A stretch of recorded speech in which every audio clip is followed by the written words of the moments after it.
And welcome, everyone, into the WECT Digital Studio. I'm John Evans, along with Gabe Ross, in here to give you an update on some of the severe weather we have had across southeastern North Carolina. And, Gabe, we actually have a warning still in place for part of the area right now, right? Yeah, that we do. It's for Bladen and Robeson counties for the time being until 5 o'clock. You also see Sampson County included in this as well. Of course, that comes out of a different National Weather Service office, comes out of the Raleigh office there. A little bit of coordination, we'll say, or at least the attempt to, between 3 different National Weather Service offices. But it's all the same. These are severe rated storms, so no big surprise to see those warnings go into place. On the broader side of things, the Severe Thunderstorm Watch also out until midnight tonight. I highly suspect that'll be dropped early. But important that we come to you here today, John, for a couple of reasons. One, we've had a number of first alert weather days kind of up and going. And two, because of this intense heat, stuff like this, when it fires, is going to be more intense. And that is precisely what we're seeing. In fact, let's pull up Elizabethtown right now. Thank you. And you can see some of the raindrops on the lens. But these showers and storms getting ready to push right into the heart of E-Town. So those in that vicinity, you're going to want to pay close attention. Of course, your WECT First Alert weather app's the best way to do it. In fact, you can see some of the rain picking up there just a bit ago. So here is the live First Alert digital Doppler sweep. Couple different clusters we're watching. We'll start with the severe rated stuff first. So I want to bring us into Bladen County. These areas in red are the heaviest rain bands, and there's lots of prolific lightning with this too. So as you're going to understand, visibility in some cases down quite a bit. The concerns just being outside in general with lightning, another primary concern. You know the drill. When thunder roars, head indoors. We don't say that because it's a catchphrase. We say so because it's a safety thing, 100%. The other thing I want to point out here, and we'll see if it shows up, these scans come about every 5 minutes or so. So the intensities you're seeing here on your screen, these little light gray splotches, are not as heavy as they certainly have been, but definitely picking up some hail right along the Bladen County and Cumberland County lines. So these cells, in addition to producing winds over 60 miles per hour, or at or around 60 miles per hour, I should say, going forward, and hail is the criteria for severe rated thunderstorms. So this certainly verifying based on the tools that we're seeing. I want to hop down here to New Hanover and Brunswick counties, mainly southern New Hanover County. These are prolific storms too, however, not technically severe. So those in and around BSL, you're getting south of Town Creek into portions of Shallotte. Those rainfall intensity is going to pick up a little bit. Is it possible that these sort of pulse up and wind up pinging severe limits? It's a possibility. It's what we've been telling you the last couple of days, why you want to stay weather aware. You got such cold air in the upper levels of the atmosphere. It's such hot temperatures at the surface. It's just a combustible element. It's like you got plenty of oxygen and plenty of gasoline to light that fire, and that's sort of what we're seeing right now, if we can use the analogy. As mentioned, that severe thunderstorm watch will technically go until midnight, but as these storms do begin to pulse down, would not be surprised to see that dropped early. But considering how warm it is, it's going to take a little bit to lose a lot of that convection. Let's see if the system. There we go. Okay. Oh, man. All right.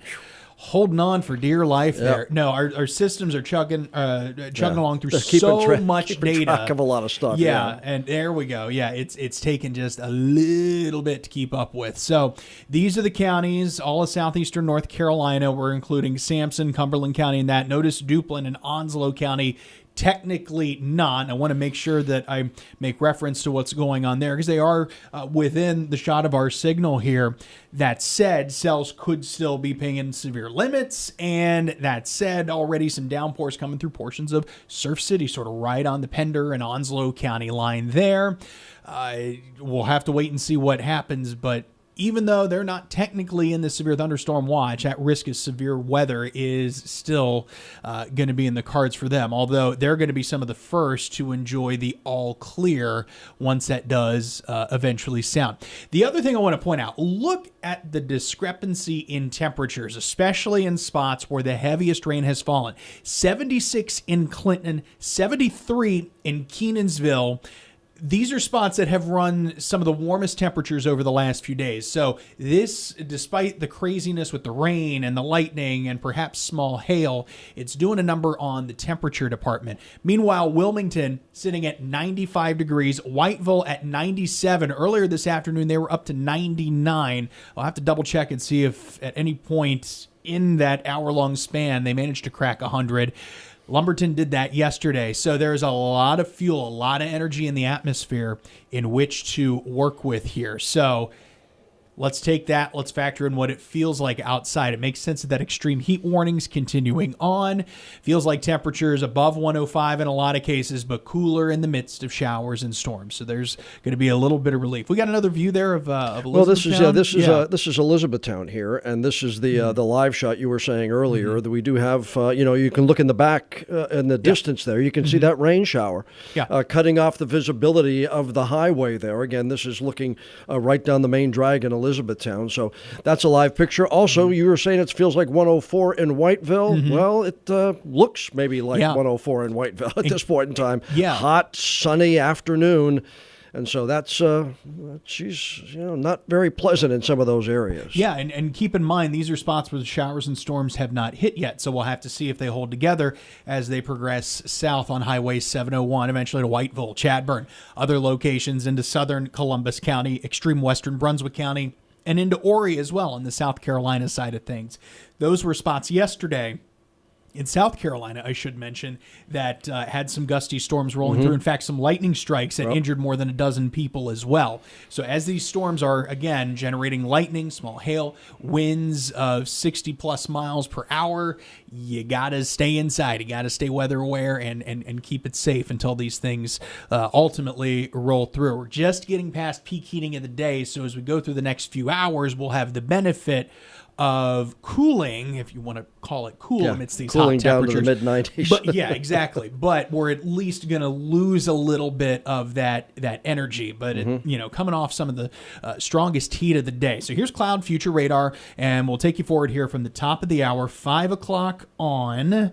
And I hope this clicker is gonna work. See, we're on the fringe. There we go. Yep. We're on the fringe of the remote signal here in our WECT digital studio. So got to work around that. But you see how quick things kind of move out. Stop me here at 8 o'clock tomorrow morning. And one of the upsides to this rolling through the way it does is that there's going to be more stable air that rolls in behind it. So even once we get to peak heating of the daytime tomorrow, there's not going to be a whole lot in terms of showers and storms that manage to fire along the sea breeze. You can see a lot of that's going to be relegated up to the Triangle, up to Charlotte, Boone, Asheville, the highest elevations here in North Carolina, or off to our southwest. That's good from a Sounds of Summer standpoint. We'll throw that in there, of course. But I think by the time Friday rolls around, a little more instability, so a couple strays. I think the typical summertime fare are going to start to work back in. So there's Friday morning. We'll get you all the way to Friday afternoon to sort of complete the picture there. Now, here's that 7-day planning forecast. I want to highlight this here because, no, this is not us being lazy here in the First Alert Forecast Center, just throwing 92 on every day. This is pretty seasonable weather here for southeastern North Carolina, but each day likely striving into the lower 90s, a couple degrees warmer inland, a couple degrees cooler along the coast, but it's relief from middle and upper 90s. I know it doesn't seem like much here, folks, but it's at least something. So I guess we'll count our blessings as far as that's concerned. Notice we get into July now officially on Tuesday. That would be the first, and we do come down a little more in temps, but in doing so, a little more instability to work with there too. So showers, thunderstorms going to be popping up for us once again. As of now, 4th of July on Friday, 30-40%. That's pretty typical for each afternoon. So we'll do some radar babysitting as we do. But the most important takeaway from that is that we're finally getting some relief. In late June, having temps in the middle and upper 90s, that's not normal. That's well above normal. But July 90 is going to be pretty standard baseline. So we're at least getting to where we should be for the time of the year. All right, bottom line, we still have that severe thunderstorm warning, parts of Bladen County until 5. Until 5. And then the severe thunderstorm watch until midnight. And that's for all counties in the area. That's for all counties in southeastern North Carolina. It is an extremely large severe thunderstorm watch that the SPC pretty much blanketed all of North and South Carolina, sans a few places, mind you. But I mean, I was talking with Eric earlier, and we're like, man, this is one of the larger watch boxes we have seen go out for a system like this. But it's because it's been so hot, and there's just that much instability to work with that severe threat is very far reaching. So hopefully things will get a little calmer here this evening once the sun goes down, but we're still going to be in the midst of this here for at least another few hours. So your WECT First Alert weather app, if you don't have it already, it's a free download for the Apple or Android device of your choice. Make sure those location settings are set to follow you. That way, should a warning be issued, you'll be pinged right away on your phone. And that's going to be the key takeaway. Just staying weather aware here for the next few hours. Again, the tornadic threat low. I think we're looking at straight line winds, but they can pack a punch. Oh, yeah, we've covered stories where straight line winds have done damage. So again, download the WECT weather app for your iPhone, your iPad, your Android device. Make sure you put the alarms on. Make sure you put the notifications on. You want to make sure you get that from our First Alert weather team as soon as they get it. And of course, Gabe and Eric will have the very latest on this round of storms coming up on WECT News at 5. For Gabe Ross, I'm John Evans in the WECT Digital Studio. Stay weather aware, and we'll see you tonight at 5 o'clock. Take care.